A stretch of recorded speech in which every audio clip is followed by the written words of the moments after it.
Keenam materai pertama dibuka. Wahyu 6 ayat 1-17. Maka aku melihat anak domba itu membuka yang pertama dari ketujuh meterai itu, dan aku mendengar yang pertama dari keempat makhluk itu berkata dengan suara bagaikan bunyi guruh, "Mari." Dan aku melihat, sesungguhnya ada seekor kuda putih dan orang yang menungganginya memegang sebuah panah, dan kepadanya dikaruniakan sebuah mahkota. Lalu ia maju sebagai pemenang untuk merebut kemenangan.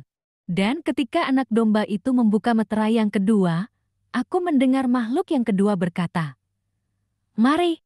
Dan majulah seekor kuda lain, seekor kuda merah padam dan orang yang menungganginya dikaruniakan kuasa untuk mengambil damai sejahtera dari atas bumi, sehingga mereka saling membunuh, dan kepadanya dikaruniakan sebilah pedang yang besar. Dan ketika anak domba itu membuka meterai yang ketiga, aku mendengar makhluk yang ketiga berkata, "Mari." Dan aku melihat, sesungguhnya ada seekor kuda hitam, dan orang yang menungganginya memegang sebuah timbangan di tangannya. Dan aku mendengar seperti ada suara di tengah-tengah keempat makhluk itu berkata, "Secupak gandum sedinar, dan 3 cupak jelai sedinar. Tetapi janganlah rusakkan minyak dan anggur itu."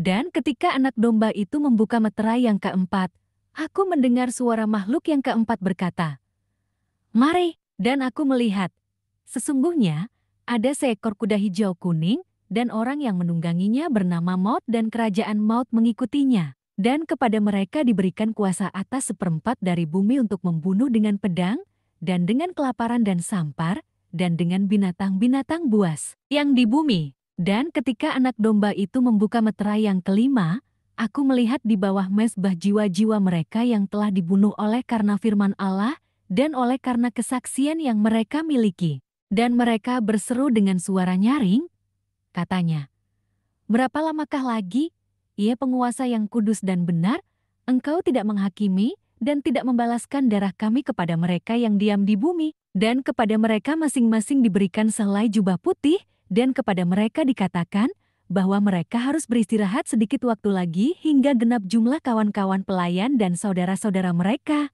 yang akan dibunuh sama seperti mereka. Maka aku melihat, ketika anak domba itu membuka meterai yang keenam, sesungguhnya terjadilah gempa bumi yang dahsyat, dan matahari menjadi hitam bagaikan karung rambut, dan bulan menjadi merah seluruhnya bagaikan darah. Dan bintang-bintang di langit berjatuhan ke atas bumi bagaikan pohon ara menggugurkan buah-buahnya yang mentah, apabila ia digoncang angin yang kencang.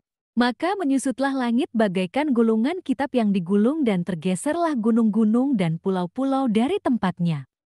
Dan raja-raja di bumi dan pembesar-pembesar serta perwira-perwira, dan orang-orang kaya serta orang-orang berkuasa, dan semua budak serta orang merdeka bersembunyi ke dalam gua-gua dan celah-celah batu karang di gunung. Dan mereka berkata kepada gunung-gunung dan kepada batu-batu karang itu, "Runtuhlah menimpa kami dan sembunyikanlah kami terhadap Dia yang duduk di atas tahta dan terhadap murka anak domba itu. Sebab sudah tiba hari besar murka mereka, dan siapakah yang dapat bertahan?" Jangan lupa untuk like, subscribe, dan klik lonceng, serta share video ini. Terima kasih.